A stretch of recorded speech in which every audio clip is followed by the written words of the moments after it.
నంద్యాల జిల్లా డోన్ మండలంలోని వలసల గ్రామంలో కూటమి నేతలు కార్యకర్తలు ఆనందోత్సాహంగా ఉన్నారు. ఎందుకంటే ఎన్నికల సమయంలో ఇచ్చిన హామీలను అమలు చేయడంలో ముందడుగు వేస్తుందని, ముఖ్యంగా సూపర్ 6 పథకాల అమలుకు బడ్జెట్లో భారీగా నిధులు కేటాయించారని కూటమి నేతలు హర్షం వ్యక్తం చేశారు. ఈ నేపథ్యంలో రాష్ట్ర టీడీపీ కార్యదర్శి, వాల్మీకి రాష్ట్ర కార్పొరేషన్ డైరెక్టర్ వలసల రామకృష్ణ ఆధ్వర్యంలో ఆదివారం వలసల గ్రామంలో ముఖ్యమంత్రి చంద్రబాబు నాయుడు, ఎమ్మెల్యే కోట సూర్యప్రకాష్ రెడ్డి, మాజీ ఎమ్మెల్యే కోట్ల సుజాతమ్మల చిత్రపటానికి పాలాభిషేకం చేసి మిఠాయిలు పంచుకున్నారు. ఈ సందర్భంగా వలసల రామకృష్ణ మాట్లాడుతూ కూటమి ప్రభుత్వం సూపర్ 6 పథకాల అమలుకు చిత్తశుద్ధితో పనిచేస్తుందని, సంక్షేమానికి కట్టుబడి ఎన్నికల సమయంలో ఇచ్చిన హామీలు నెరవేర్చడమే కూటమి ప్రభుత్వం ప్రధాన లక్ష్యమని, ఇటీవల ప్రవేశపెట్టిన బడ్జెట్ సంక్షేమ పథకాలకు కేటాయించిన నిధులే దీనికి నిదర్శనమని తెలిపారు. వలసల గ్రామంలో మా నాయకుడు, ఈ రాష్ట్ర ముఖ్యమంత్రి చంద్రబాబు నాయుడు గారికి ప్రజలందరూ ఎంతో సంతోషంగా, మహిళలు, రైతులు, పిల్లలు, చదువుకునే పిల్లలు అందరూ కూడా ఎంతో సంతోషంగా పాలాభిషేకం చేయడం జరిగింది. అంటే వాళ్ళు నిజంగా ఎంతో ఆనందంగా ఉంటేనే ఈ ప్రభుత్వం వాళ్ళకు మంచి చేస్తుంది కాబట్టే, చంద్రబాబు నాయుడు గారు మంచి చేస్తున్నారు కాబట్టే ఈరోజు వాళ్ళందరూ కూడా ఇక్కడ మరి ఎంతో ఆనందంగా, సంతోషంగా చంద్రబాబు నాయుడు గారికి, మరి పవన్ కళ్యాణ్ గారికి, నరేంద్ర మోడీ గారికి, ఈ నియోజకవర్గం మా ఎమ్మెల్యే గారు సూర్యప్రకాష్ రెడ్డి గారికి పాలాభిషేకం చేయడం జరిగింది. నేను ఈ సందర్భంగా నేను చెప్పదలుచుకున్నది ఏమంటే, ఇందాకనే రైతులు కానీ మహిళలు కానీ చెప్పడం జరిగింది. మాకు మాట చెప్పినాడు ఆ రోజు ఎన్నికలప్పుడు మా నాయకుడు చంద్రబాబు నాయుడు గారు, మాట ప్రకారము అన్ని పథకాలు నెరవేరుస్తున్నాడని చెప్పడం జరిగింది. ఇది ఈరోజు ప్రజల మనోగతం, ఇది ప్రజల అభిప్రాయం. ఇది ప్రజలకు ఏ మాట అయితే ఆ రోజు చంద్రబాబు నాయుడు ఎన్నికల ముందు చెప్పినాడో అవన్నీ కూడా ఒక్కొక్కటిగా నెరవేరుస్తున్న విషయాన్ని మనం చూస్తున్నాం. నిన్న బడ్జెట్లో మరి ఈ తల్లికి వందనం పథకానికి ఇందాకనే ఒక తల్లి చెప్పింది, 3 పిల్లలు నాకు 45,000 రూపాయలు వస్తాయని. ఇంతకంటే ఏం కావాలా? 45,000 రూపాయలు వస్తే మరి ఆ పిల్లల చదువులు కానీ, మంచి చెడ్డలు అన్ని చూసుకోవడానికి ఆ కుటుంబానికి, ఆ తల్లికి కానీ ఆ తండ్రికి కానీ ఏ బరువు బాధ్యత లేకుండా ప్రభుత్వమే, చంద్రబాబు నాయుడు గారే అన్ని చూస్తున్నారు. గత ప్రభుత్వంలో అందరికి ఇస్తానని చెప్పేసి ఒక్కరికి మాత్రమే ఇచ్చి, ఆ ఒక్కరికి కూడా 15,000 ఇవ్వకుండా 13,000 రూపాయలు మాత్రమే జగన్మోహన్ రెడ్డి ఇచ్చి మోసం చేసిన విషయాన్ని కూడా ప్రజలు చూసినారు.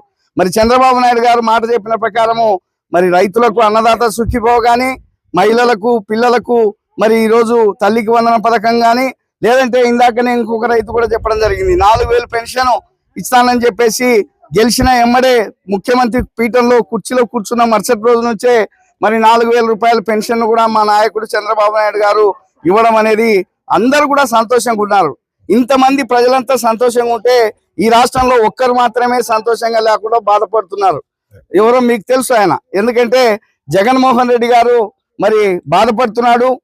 ఈ కోరికలన్నీ, ఈ వాగ్దానాలన్నీ, ఈ మేనిఫెస్టో అంతా కూడా చంద్రబాబు నాయుడు గారు, ఎన్డీఏ కూటమి ప్రభుత్వం ఒక్కటొక్కటిగా నెరవేర్చుకుంటూ పోతుంటే తెగ బాధపడిపోతున్నాడు జగన్మోహన్ రెడ్డి గారు. తెగ బాధపడి మరి ఆ డిప్రెషన్ లో ఆయన ఏమేమో మాట్లాడుతున్న విషయాలను కూడా మనం చూస్తున్నాం. ఆయన కానీ, ఆయన పార్టీ నాయకులు కానీ రకరకాలుగా ఈరోజు మాట్లాడుతున్నారు.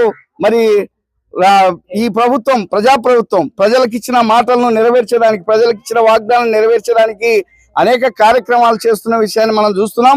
అంతేకాకుండా ఈ నియోజకవర్గంలో మా ఎమ్మెల్యే గారు కోట్ల సూర్యప్రకాష్ రెడ్డి గారు మా అందరి ఆశీర్వాదంతో, మా అందరి ఓట్లతో మరి గెలిచిన మరుసటి రోజు నుంచే అనేక కార్యక్రమాలు చేస్తున్నాడు సూర్యప్రకాష్ రెడ్డి గారు. ప్రజలకు అందుబాటులో ఉంటున్నాడు. ఎవరు పోయినా వాళ్ళకి పలుకుతున్నాడు, వాళ్ళ సమస్యలు తీరుస్తున్నాడు. ఈ గ్రామానికి కూడా మరి ఇందాకనే ఇక్కడ మంచి రోడ్డు కూడా 10 లక్షల రూపాయలతో సీసీ రోడ్డు కూడా వేయించినాడు. అంతేకాకుండా అనేక సంవత్సరాలుగా ఈ గ్రామంలో రైతులు మరి వ్యవసాయ మోటార్లకు కరెంటు లేక ఇబ్బంది పడేవాళ్ళు, బోర్లకు కరెంటు లేక, ఆ సమస్యను కూడా మరి ఈరోజు తీర్చడం జరిగింది. కరెంటు అధికారులతో మాట్లాడి దాన్ని కూడా మంజూరు చేసినాడు. మరి రైతులకందరికీ వాళ్ళ బోర్లకు కరెంటు మోటార్లు, మీటర్లు బిగించుకునే దానికి అవకాశాన్ని కూడా కల్పించినాడు. ఇట్లాంటివన్నీ కూడా ఈరోజు మా సూర్యప్రకాష్ రెడ్డి గారు, మా నియోజకవర్గం ఎమ్మెల్యే గారు రైతులకు, పేదవాళ్లకు అందరికీ పనులు చేస్తుంటే మరి ఈ నియోజకవర్గంలో ఓడిపోయిన రాజేంద్రనాథ్ రెడ్డి గారు మాత్రము కడుపు మంటతో ఏవో మాట్లాడుతున్నాడు. ఆయన కూడా మొన్న మాట్లాడాడు ఇక్కడ వచ్చి. ఏమంటే ఇక్కడ ఏమి చేయడం లేదు ఈ ప్రభుత్వం కానీ, ఎమ్మెల్యే గారు కానీ అని మాట్లాడుతున్నాడంటే అది ఆయన ఇంగిత జ్ఞానానికే వదిలిపెడుతున్నాం మేము. ఆయన ఏమనుకుంటున్నాడంటే మరి ఈరోజు ఈ కూటమి ప్రభుత్వంలో మా ఎమ్మెల్యే గారు, మా ప్రభుత్వం, చంద్రబాబు నాయుడు గారు చేస్తున్న ఈ కార్యక్రమాల వల్ల ఎక్కడ కనుమరుగైపోతామో, ప్రజలు మమ్మల్ని ఎక్కడ మర్చిపోతారో అని చెప్పేసి ఈరోజు ఏదో చుట్టపు చూపుగా నియోజకవర్గానికి వచ్చి ఏదో 4 మాటలు మాట్లాడిపోతున్నాడు. ఆ మాటలను ఎవరు పట్టించుకోవాల్సిన అవసరం లేదు. ఈరోజు ప్రజాప్రభుత్వం కాబట్టి ప్రజలకు ఇచ్చిన మాటలను అన్నింటినీ కూడా నిలబెట్టుకొని ఈరోజు మా నాయకుడు చంద్రబాబు నాయుడు గారు ముందుకు సాగిపోతున్నాడు. ప్రజలందరూ ఈ రాష్ట్రంలో సంతోషంగా ఉన్నారు. ఈ ప్రభుత్వానికి ఎల్లప్పుడూ అండదండలుగా నిలబడుతున్నారు.